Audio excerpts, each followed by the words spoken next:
Hello guys, ভালো আছেন নি? আজকে আমি ভাবি আর তরকা বানাইতাম। কালকে আমি ভিজিয়ে রাখছিলাম মুগ ডাইল আর অল্প চানার ডাইল, বিয়র ডাইল সবটা ভিজাইয়া একটু মুগ ভিজাইছিলাম।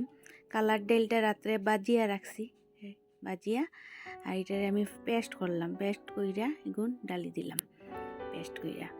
তারপরে আপনারা ইতা কিতা করবা, অল্প আলু, পিঁয়াজ, মরিচ, আদা, রসুন সকলটা খাটিয়া টুকরা টুকরা দিলেইলাম। বেশি কিছু দিবার নাই। মশলা দিতে দিতে আপনারা ভাবেন দিতে লাগে। আমার মতে মতে আমি দিলাম অল্প লবণ, চিনি, তারপরে দিয়া একটু জিরা। বেশি দিতে লাগতো না, অল্প অল্প দিমু। দিতে বেশি দিলে বেশি টেস্ট বেশি খারাপ হয়ে যাব। তারপর পানি মিলাইলাম। পানি মিলাইয়া ডাকনা এগুলো লাগাইলাম আর 2টা সিটি মারাইয়া তারপরে অল্প 2-3টা আদা, রসুন, 2 টুকরা টমেটো, পিঁয়াজ যা আমার ঘরে বাসা খোসা আছে এটারে পেস্ট কইরা এটার লগে গরম জল দিয়া মিলাইয়া দিলাইলাম।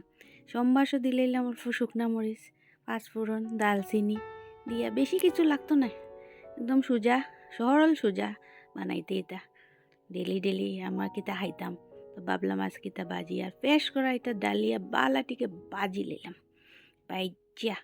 আর তরকাটারে যে গরম জোরে উতরাইলাম ওগো ডালি দিলাম কড়াইত। আমার কড়াইটা অত বালা নাই, তো দিলাম। আর এটা বকাইতে থাকলো, বকাইতে বকাইতে এটার লগে অল্প বাটার মিলাই দিলাম আর একটু আমার নিজের মশলা, নিজের সিক্রেট মশলা অল্প মিলাই দিলাম। মিলাইয়াই তো সুন্দর করে তরকা হয়ে গেল। দেখুন না।